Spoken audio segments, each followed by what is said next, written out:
It was all over the news. Reports of people disappearing without a trace. Eddy Rivers, a teenager, had to admit it had gotten to him. He was thinking about this as he was walking towards school. It felt like a dark cloud was hanging over him. Yet he had no choice but to continue his daily trek. As he got closer, more and more students started appearing on the same path. And as usual, Eddy did his best to ignore them. He was unfortunately a shy and rather timid young man. He didn't have many friends and mostly just preferred to keep to himself. Not many people at school even knew he existed, and he preferred it that way. As soon as he got to school, he put his bag in his locker, and then he showed up. "Hey, dummy, what's up?" It was Josh, one of the few who did know about Eddy. He was a verbal bully. He often called him insulting nicknames like Dummy, or Ellie, the female version of his name. In Eddy's early days of school, he'd actually tried arguing with Josh in an attempt to correct him. Josh completely ignored his corrections and kept pressing the harassment. It had actually gotten to the point where Eddy had told his teacher aide, Mr. Gardner, about him, and his advice was to completely ignore him. Bullies are just trying to rile you up for their own selfish gratification, so the best thing to do is to just completely ignore them. Eddy took his teacher aide's advice to heart and started ignoring Josh. He allowed Josh to continue to call him names, but he shrugged them off like they were nothing, because they meant nothing to him. For the most part it worked, but they hadn't stopped Josh from finding out other ways to harass him. Like there were times when he would sneak up behind Eddy without him knowing, put his mouth up to his ear and say, "Woo woo," which annoyed Eddy to no end. There was even one day when he shouted Eddy's name at him so loudly it gave him a fright. Because of this, the morning routine for each day at school was usually unpleasant for Eddy. But even so, he still continued to take his teacher aide's advice to heart. He walked away from Josh as he continued to verbally abuse him. Later that day, Eddy was in English class working on his teacher's assignment. Whenever he was in class, he would always take his seat somewhere at the back of the room. There were two reasons for this. The first one was so that nobody could see him. The second reason, and this was specifically for English class, is that it gave him a look at his school crush, a girl named Sophia. Eddy liked the way she looked. She was a pretty girl who wore glasses, which came off as very charming to him. He had always considered talking to her, but no matter what, he just couldn't summon up the courage or even find the words he needed. And then he would be reminded of how socially inept he was. This was another reason why Eddy avoided people. He wasn't good at talking to them. Whenever he tried, he just had trouble getting the words out of his mouth, and he would often stutter or stammer, making his sentences unintelligible. The furthest he'd ever come was being able to occasionally sit in groups, but then he found out he couldn't get into the conversations people were having. Partially because he didn't find people's gossip interesting, but also because he never felt like he had anything interesting to say himself. Eddy went through the rest of his day pretty normally with his classes. The one he looked forward to the most was his special needs class with Mr. John Gardner. He was Eddy's teacher aide, and was also his only real friend at school. The main reason why Eddy looked forward to working with Mr. Gardner was actually quite simple. He liked him. John Gardner had a very happy but also laid-back and optimistic personality. He was genuinely kind to Eddy, and as such, Eddy felt relaxed and at ease around him. For the classes themselves, Gardner tested Eddy with puzzles. Stuff like spelling puzzles, riddles, or math puzzles. They weren't too hard, but not too easy either. They were just challenging enough to make Eddy think. On that day, Gardner gave Eddy a detective-style riddle for him to solve. It was a picture of a check with $100 million written on it. Above the picture of the check was a story saying that the person who handed it out hadn't written that much. So the reader had to figure out if that was true or not. Eddy stared at the picture for almost the entire class, and found out that indeed the number was fake. The person who had received the check had actually written the extra 3 zeros at the end. And the evidence proving this was that the handwriting for the extra 3 zeros was different. Mr. Gardner looked at Eddy's answer and said, "Yeah, that's right. Good going, Eddy." Eddy smiled. He felt proud that he solved the riddle all by himself. After Mr. Gardner's class, the bell rang for lunch. During lunchtime, Eddy would vacate to the library where he would indulge in his one true passion, reading mystery novels. Eddy was a big fan of the genre, and the library had a good small section of them. It was the one thing that truly excited Eddy, the feeling of not knowing what was going on, but feeling compelled to figure it out. And the best part was that he could leave his own bookmarks in them because no one else was reading them. While he was reading, he would often sit at a table in the corner. Not many people used this particular one, so it was perfect for him. While sitting and reading, he would sometimes occasionally pick up conversations that other students were having. Most of it was just gibberish to him, but over time he had picked up a few familiars. One of them being a boy named Thomas. He would sometimes see him chatting with his friends. Eddy had always been interested in joining Thomas and his group for 2 reasons. The first one was that they were a bunch of geeks and nerds, a la outsiders just like Eddy. The second reason was because they were actually part of a Dungeons & Dragons group, and actually played the game during school.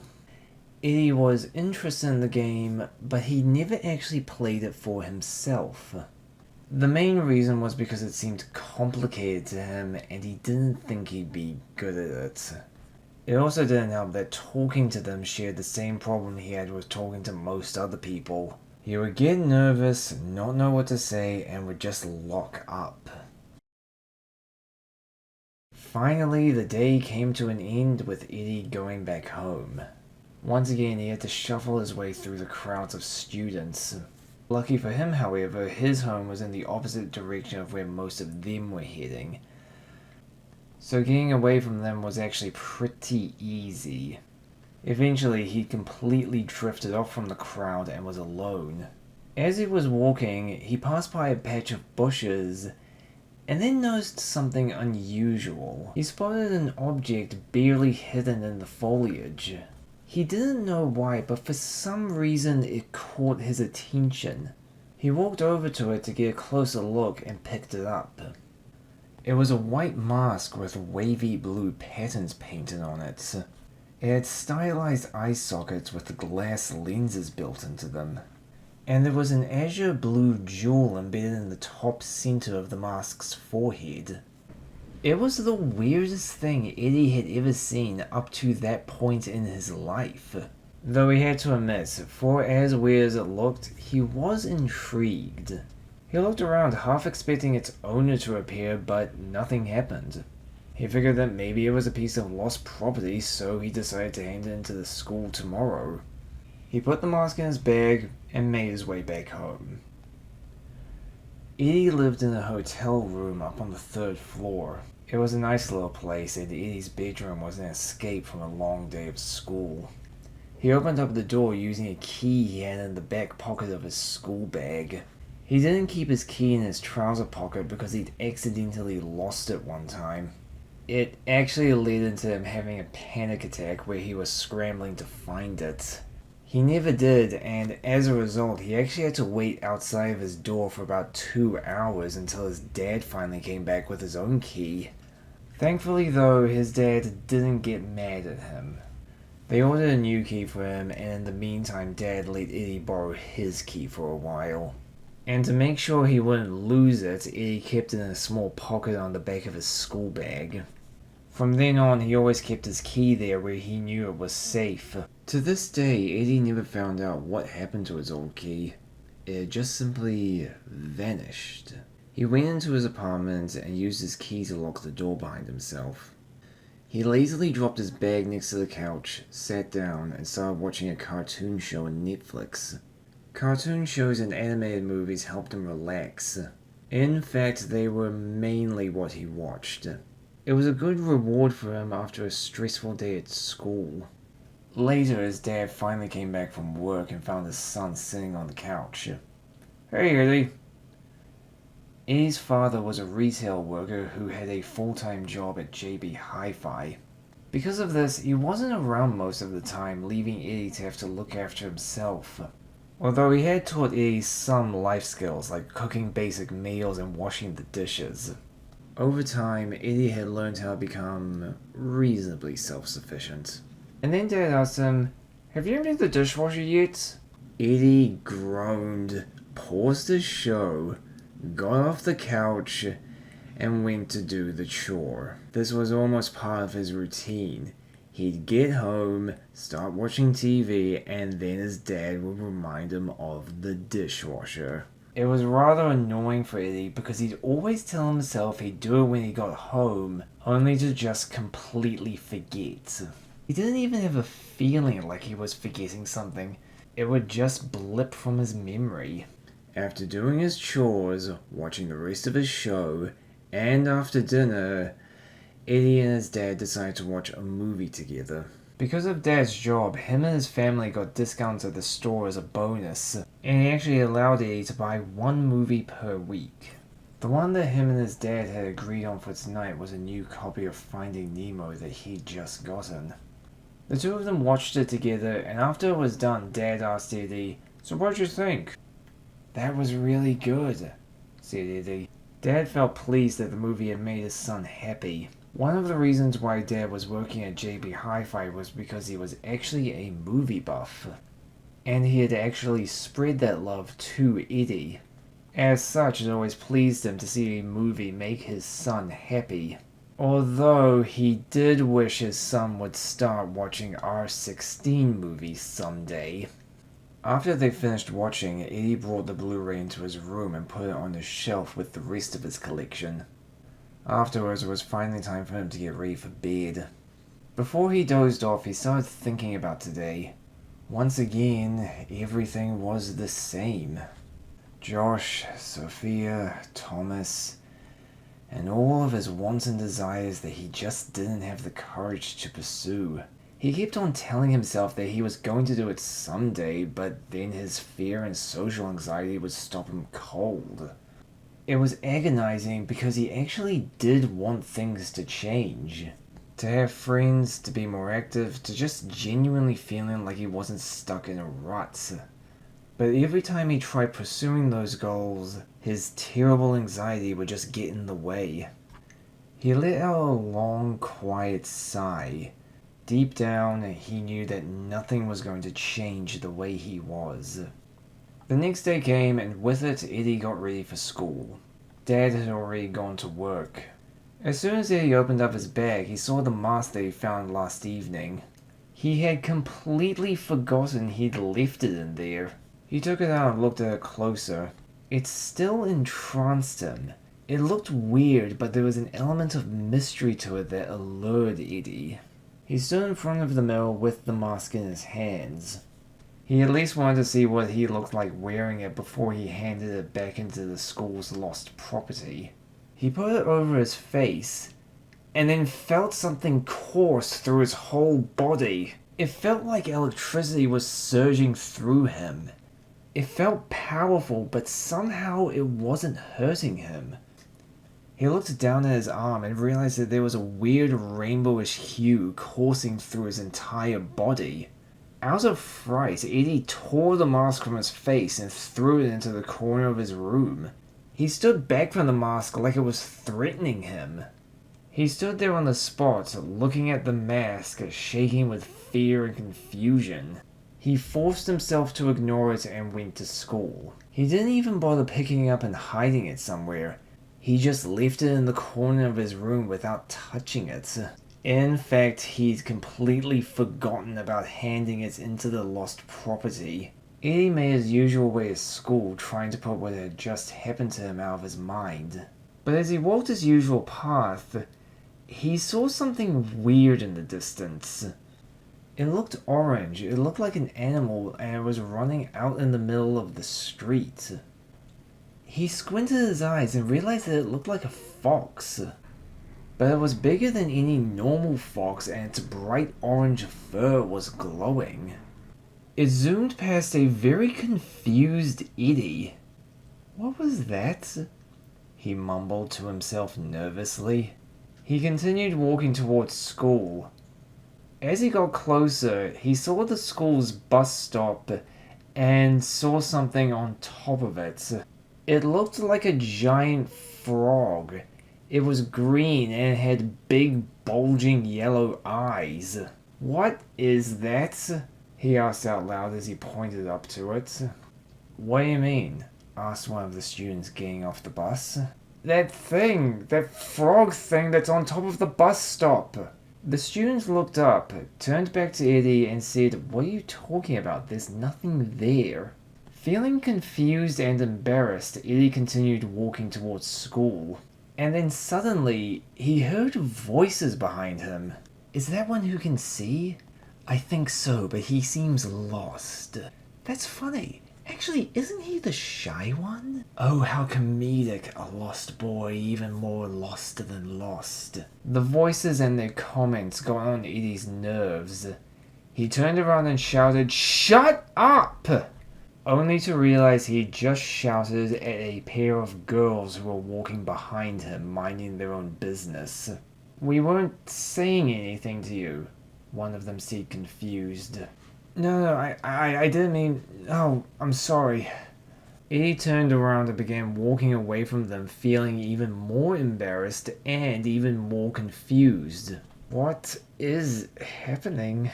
He nervously gritted through his teeth. As if to answer his question without actually answering it, he heard giggling behind him.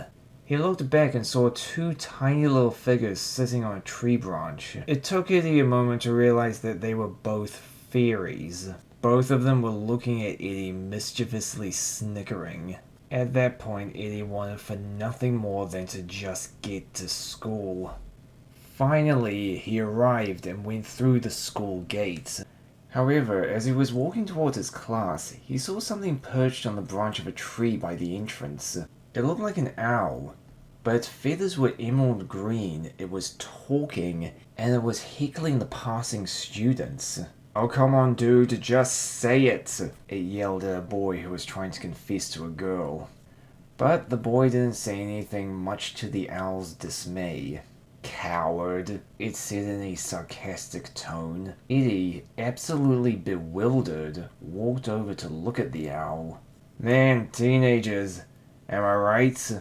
The owl rhetorically spoke to Eddy as he stared at it. The creature continued to observe the students passing through the gate, until he realized that Eddy was staring directly at him. His large eyes shifted back and forth from the crowd to Eddy until the reality finally dawned on him. "Can you see me?" Eddy broke off his eye contact and continued on his way. But the owl fluttered off the tree and started following him. "Hey, wait!" the strange creature insisted. "I'm taking it by your reaction that all of this is new to you." "Go away! Let me help. I know, it's pretty strange for a lot of humans when they first discover the—" "Please leave me alone," Eddy begged. He had actually begun power walking. He wanted for nothing more than to just get away from all of this. He reached his locker and began pulling all of his stuff into it. "Hey, Ellie!" Eddy heard the annoying voice of his bully, Josh. "What's up?" He turned around. That obnoxious smile and insincerely happy tone that Eddy hated so much was coming for him again. "Nothing," Eddy insisted. "Oh, come on, we're pals, aren't we, Ellie?" Josh said in his condescending tone. "No, we're not," Eddy grumbled. Suddenly, the emerald owl landed on top of Eddy's locker. "Tell him that every single girl who he's ever asked out has rejected him." Eddy looked up at the owl in confusion. "Just do it," he insisted with a smirk. Eddy, not seeing any other option, took the owl's advice. Every single girl who you've ever asked out has rejected you." Josh's obnoxious smile faded instantly. What? No, I have hundreds of girlfriends! No, he doesn't, said the owl.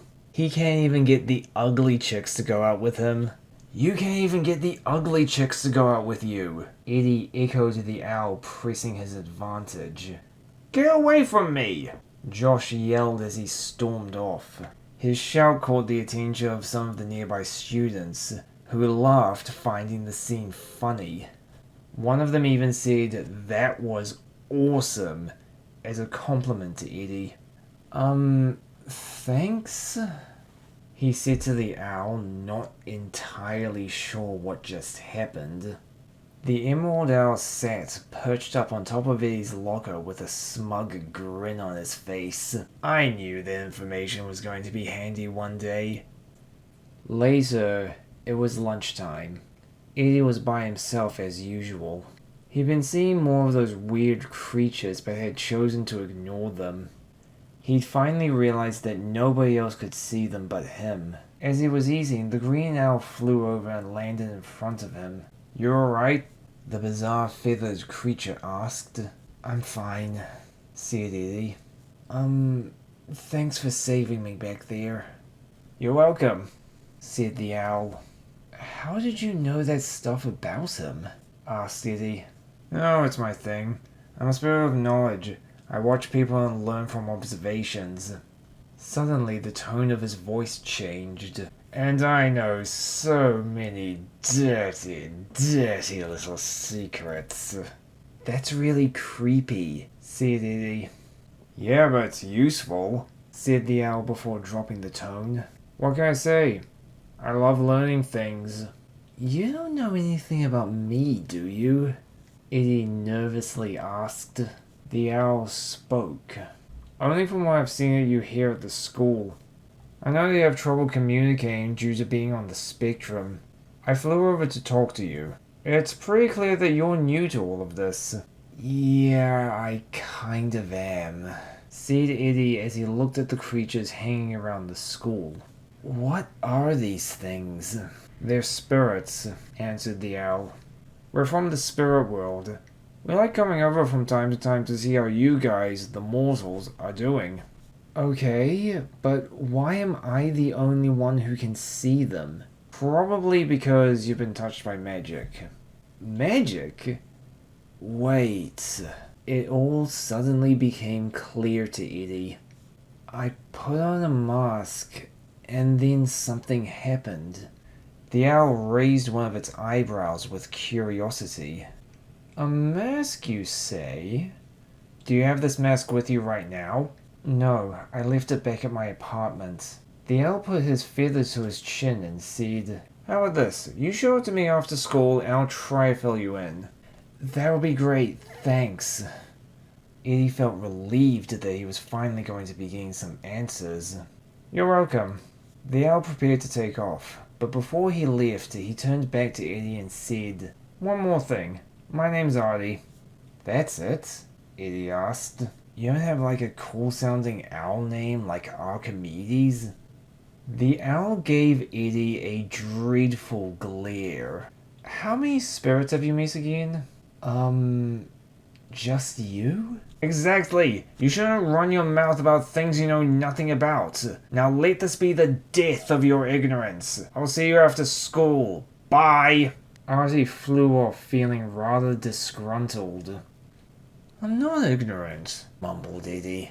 Eddy went through his usual day at school, though now in an unusual way. Everywhere he looked, he'd see those strange creatures hanging about. Some of them looked like they had come out of a fantasy. There were fairies, three-headed dogs, and giant lizards. There were also others who actually did look like humans, but they were strange. He saw one in the library that was dressed like a wizard. He even had a tall, pointy hat and a big, long grey beard. There was another during PE who was a man clad in Roman centurion armor. He was cheering on the students who were playing the game like it was a day at boot camp. even though all they were really doing was just playing a game of dodgeball. There were even a few that were a little bit more abstract, like a genie. He hung around Thomas quite a lot. Eddy later learned he was a spirit of imagination. Finally, school ended and he went back home. Artie found him and joined him by landing on his shoulder. The two of them said nothing to each other as Eddy journeyed back home. For some reason though, to Eddy, it felt longer than usual. Probably because he just wanted to show Artie the mask and get it over with as soon as possible. But in reality, the main reason was because it had been a day full of firsts for him, and he was feeling exhausted. Eventually, they reached the apartment. Eddy led Artie into his room and showed him the mask. He put it on the kitchen table and started discussing it with the owl. Here it is. Ever since I put this thing on, I've been seeing spirits everywhere. What is it? Artie landed in front of the mask and looked it over. Ah, I thought it would be something like this. So, you do know what it is? Yes. This, young man, is a certified mage's mask. Eddy shook his head in disbelief. Wait, so wizards are real and magic is real? Artie nodded his head. Oh yeah, I've seen others use magical items like this. But the real question is, why do you have one? I found it in a bush. Really? You found it lost? That's weird. Why is it weird? Because the people who use these things keep them pretty contained and secure. And even if one was lost, they'd swipe it up pretty quickly. So just finding one out in the open like that is beyond rare. It's actually impossible. Eddy didn't know how to feel about that, so he just skipped over to the main question that was on his mind. Okay, but is it possible to reverse it? Reverse it? Like, make it so that I can't see these weird creatures anymore? The owl shrugged as he told Eddy, Sorry, but as far as I know, once somebody gets hit with a heavy dosage of magic, it's permanent. You're gonna be seeing weird things like me for the rest of your life. Eddy slumped down in his chair. He put his hands over his face and let his dismay sink in. Oh, come on, you'll get used to it. Eventually, said Artie, trying to comfort him. Eddy just groaned. Nobody could get used to this. And then, 2 weeks later, I'm actually surprised at how much I've gotten used to this, said Eddy as he read his book in the school library. It was definitely stressful at first going to school being the only one who could see these bizarre creatures. But it turned out most of the spirits were actually quite friendly. Eddy had learned over time why they had come from the spirit world to the real world. He'd actually learnt about it one day while he was in art class. Their teacher had tasked them with painting a simple picture, and there was a spirit hovering next to a student who was making the picture anything but simple. In fact, he seemed transfixed on it. Eddy asked Artie about this, and he explained that spirits are drawn to humans with a spark in their hearts. A spark? Eddy asked. It means people who are passionate, people who are creative and have the willpower to pursue their life's ambitions. Just people in general with fire in their hearts. But human hearts aren't on fire. Not literally. Sorry. I went on further to explain that schools were one of the spirit's favorite places to visit because of the youthful energy they produced. And that youthful, passionate energy was basically food for them. There were also different types of spirits. There were spirits of athleticism, beauty, and Artie's type, knowledge. In fact, Eddy and Artie had become friends over the past 2 weeks. Artie had been walking through Eddy everything about the spirit world. If there was something that Eddy didn't understand, Artie would help fill him in. It had gone to the point where Eddy didn't just mind Artie's company, he actually accepted it. Artie, while sarcastic, was actually surprisingly pleasant to talk to. In fact, Eddy now enjoyed his conversations with him. However, Their conversations had led into another discovery, and one that unfortunately came at Eddy's expense. It turned out that Eddy was one of the few students who the spirits actually ignored. And when he asked about it, Archie simply said, "Trust me, you're better off not knowing." Eddy took Archie's word for it and didn't press any further. At that point, Eddy had gotten used to the spirit's presence. He sat there in the library, reading his book, not minding them floating around him. "I told you you'd get used to this." "You were right," said Eddy. "The only thing I do feel a little uncomfortable around are the spider spirits." "You mean like that one over there?" Archie pointed over towards a giant spider who was hanging on a nearby wall. "Well, excuse me for existing," the spider whined before crawling off. "Vagrant, am I right?" chuckled Archie. Eddy didn't even know how to answer that question, so he just continued reading. Archie took a look at the book itself. It was called Detective Rider: The Mystery of the Yellow Water. It was part of a young adult series of mystery novels. They were about a teenage detective who solved big cases that somehow led into him saving the world. The library actually had 4 of the books of what was apparently an 11-part book series with a 12th on the way, though for some reason book number 2 was missing. "Not a bad choice," said Archie. "Have you read anything else?" "Yes, actually." Eddy nodded over towards the mystery section. "I read the first 2 Ghost Sleuth novels and the first Mark Wilson book over there." Archie fluttered over towards the mystery section, landed on the bookshelf in front of it, and took a look. It had other mystery novel series such as Ghost Sleuth. It was a series about a teenager who dies, comes back as a ghost detective, and solves supernatural mysteries. There was also The Adventures of Mark Wilson, another young adult series about a teenage spy, and he travels the world uncovering vile plots concocted by evil masterminds. It was clear to Archie that the boy enjoyed mystery and adventure novels. "Huh, you're a regular Sherlock Holmes," said Archie. "Who?" "You know, Sherlock Holmes, the great detective." "Never heard of him." Archie shook his head in disbelief. "Have you at least heard of Arthur Conan Doyle?" "Nope." "Agatha Christie?" "Sorry, no." "Detective Poirot?" "Is that German or something?" "Excuse me while I die for a moment." I flew up to the top of a tall bookshelf and dropped himself off it. He heard the thud that came afterwards. He turned back to his book and continued reading. As he did so, he was absent-mindedly glancing over to Sophia, who was in the middle of the library. She was reading a book of her own, almost by herself. Laying next to her on the table was a vibrantly colored butterfly spirit. Eddy had noticed that spirit in particular hung around Sophia a lot. He didn't know why at the time, but the spirit just seemed very relaxed around her. "Do you like her?" Archie popped up behind Eddy so suddenly it startled him. "Ugh, don't do that!" Archie ignored Eddy's distress and looked at Sophia. "It's fine, you have a crush. That's perfectly normal for people your age." "Do you even know who she is?" asked Eddy. "Well, yes, but..." "Oh..." I recalled Sophia's reputation as a student prodigy.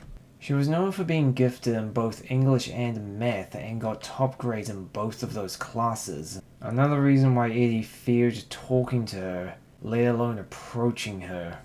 It was like talking to a princess. You didn't want to embarrass yourself in front of royalty. Suddenly the bell rang. Eddy put his book back on the shelf and left the library. As him and all of the other students were making their way back to their classes, Eddy saw more of the spirits roaming around the school. It occurred to him at that moment that he didn't know if he was lucky or unlucky that he could see them. Up until this point, he always thought of himself as nobody special, and he just wanted to blend into the background where nobody could see him. But now, there was something special to him.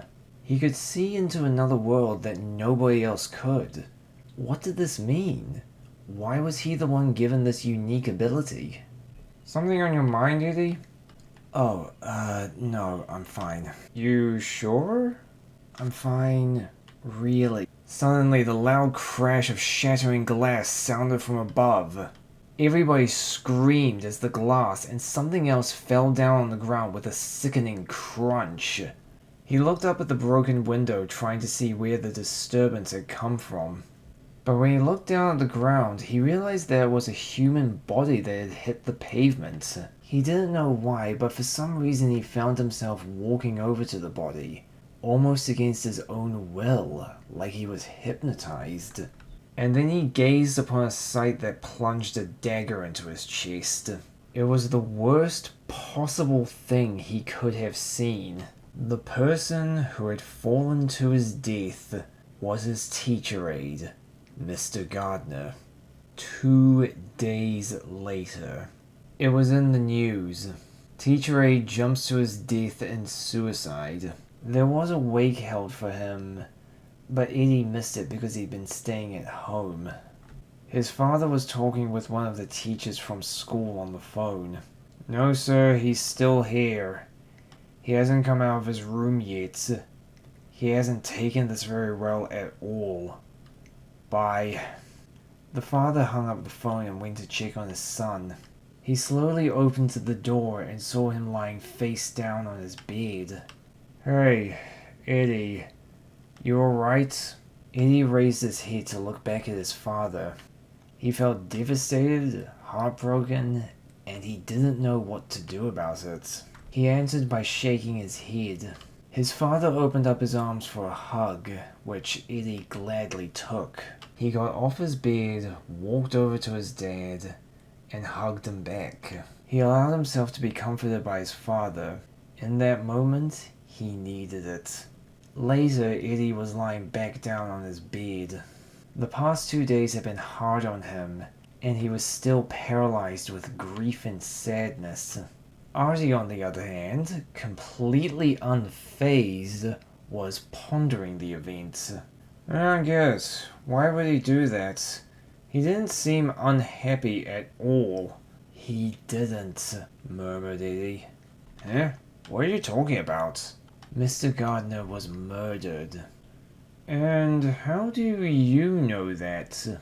Because I saw who did it. Eddy turned to Artie and told him. When I heard the noise, I looked up. That's where the noise was coming from. And I saw someone up there. Who? I don't know. I only saw him for a brief second, and it looked like he was wearing a black cloak. You actually caught that? I was too busy looking at the corpse. But that's strange. Why didn't anybody else see it? Unless... There was only one explanation that Artie could think of. He was a magic user. He faced Eddy directly and said, Eddy, I have an idea. What is it? I happen to know somebody who specializes in these sort of things. Eddy slowly got up. Really? Who? His name is the Spectre. Stuff like supernatural cases and unusual murders like this one. But I am gonna give you a heads up. His home is in the spirit world. Okay, how do I get to the spirit world? It's simple. You still have the mask, don't you? Yeah, why? That's how you do it. If you have magic, you can enter at will. Eddy opened up his drawer and took out the mask. He hadn't put it on since the first time. Okay, so how does it work? He asked Artie. Just follow me and I'll show you. Artie took Eddy all the way over to the Auckland Central Library with the mask. It was a little bit stressful for Eddy since he very rarely ever got outside his apartment aside from school. It also didn't help that the loud outside of the city was causing Eddy some distress. Eventually, he found himself standing in front of the entrance of the building. Okay, so what am I supposed to do? Put the mask on. Eddy did what Artie told him and put the mask on. Okay, now what? Now just go to the spirit world. How? I usually do it just by thinking about it. Watch. Artie vanished before Eddy's eyes. Eddy stepped back bewildered. Artie suddenly reappeared in front of him and said, "Just do it," before disappearing again.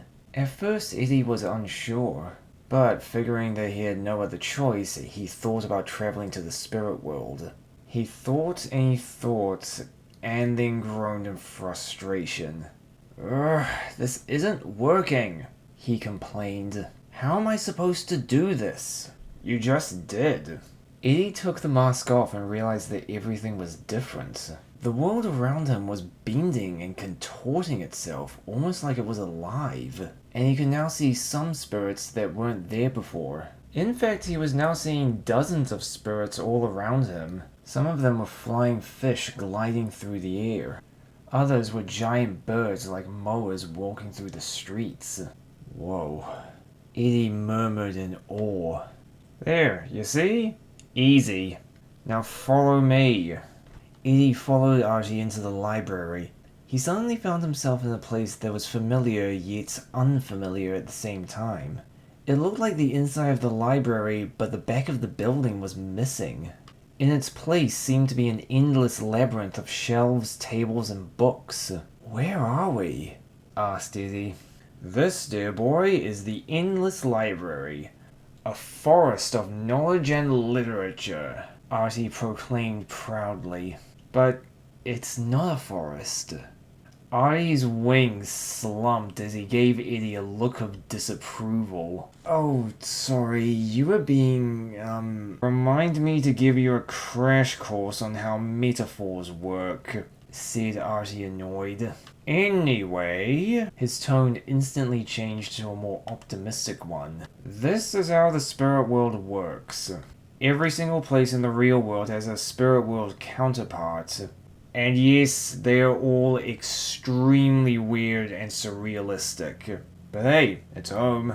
Eddy started walking into the endless library. "Hold on," called out a calm voice. Eddy looked over to see a giant brain floating above a desk near the entrance.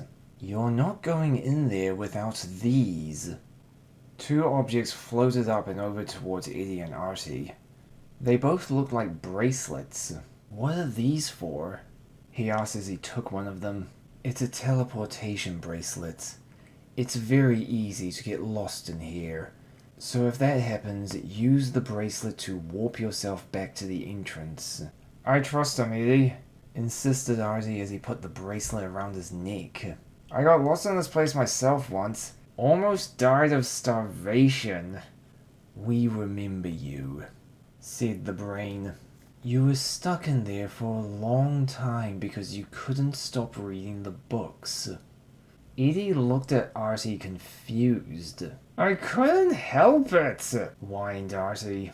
"There were so many good books in here that I've always wanted to read. I just lost track of time."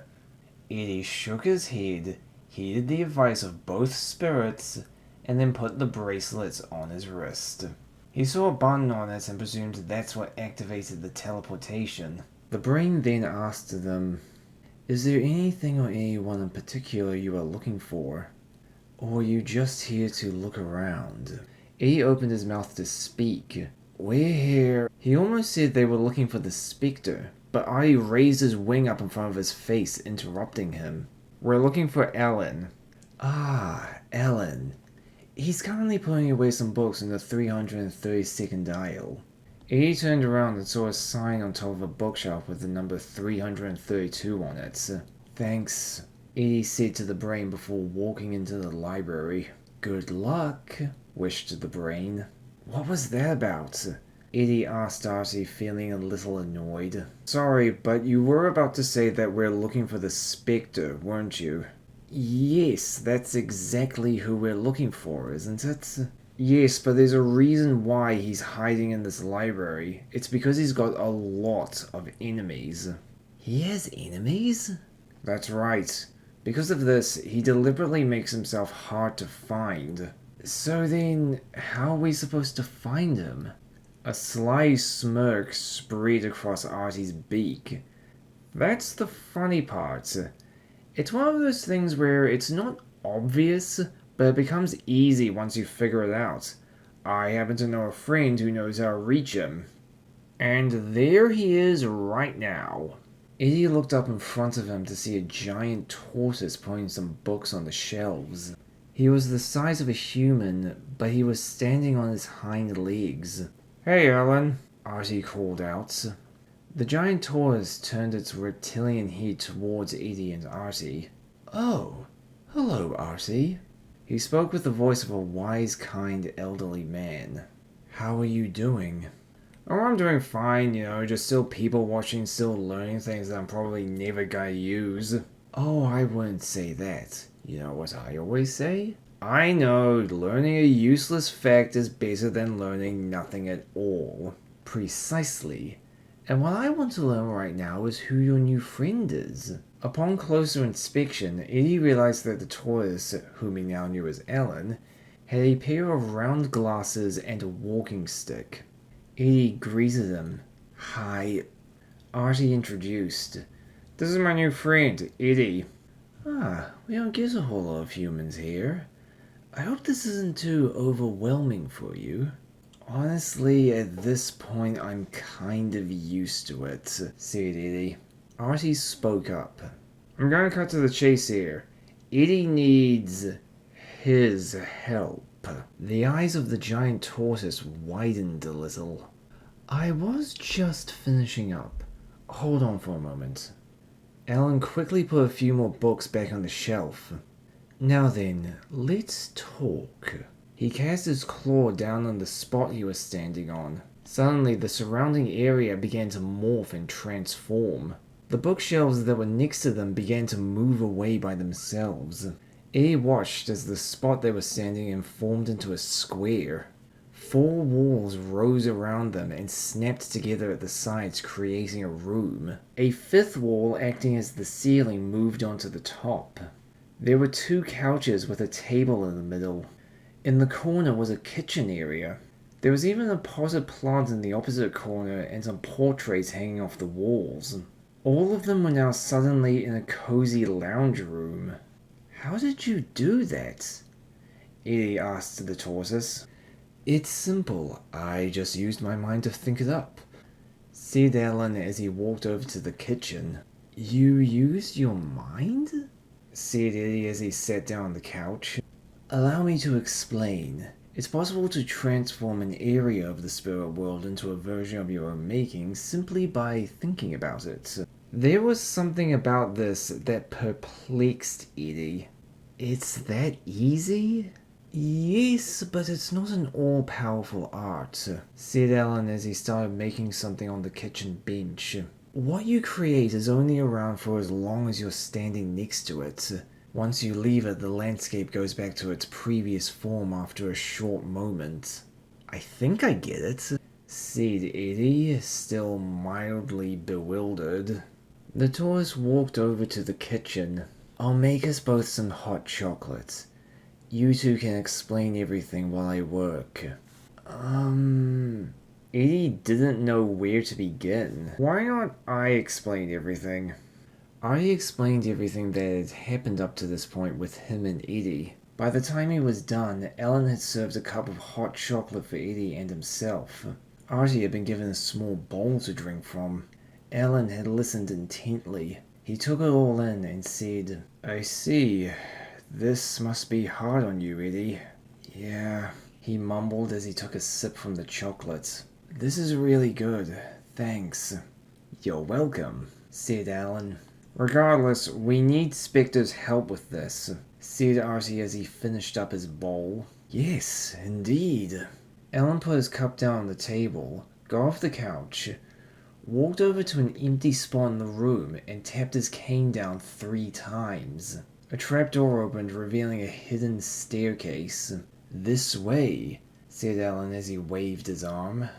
Eddy and Artie followed Ellen down a closed staircase with white walls. As they descended, Eddy was wondering what it was like up above. Had anybody even noticed that a new room had appeared in the middle of the library? Did they not mind, or was it an inconvenience? He sort of got his answer when the trapdoor closed up behind him and he heard a muffled voice from beyond the wall saying, "Oh, finally!" They reached the bottom of the staircase and stood in front of a big wooden door. "Is this where he lives?" asked Eddy. "Yes, just one moment." Alan used his cane to tap the symbols in a specific order. It was clearly a passcode. Eddy tried to keep up with the order but lost track halfway through. After tapping them 10 times, the symbols lit up. There was a loud click and the door opened. "Wow," said Eddy. They all walked into what looked like the inside of an enormous tree trunk, but it had been hollowed out into a home. The walls had a row of pretty-looking framed portraits hanging off them. At the top of the room were windows where sunlight was gleaming down, illuminating the room. "Wait, how could the sunlight be coming down from those windows when we're underground?" said Eddy, confused. "Magic," said Alan. "Yeah, that makes sense."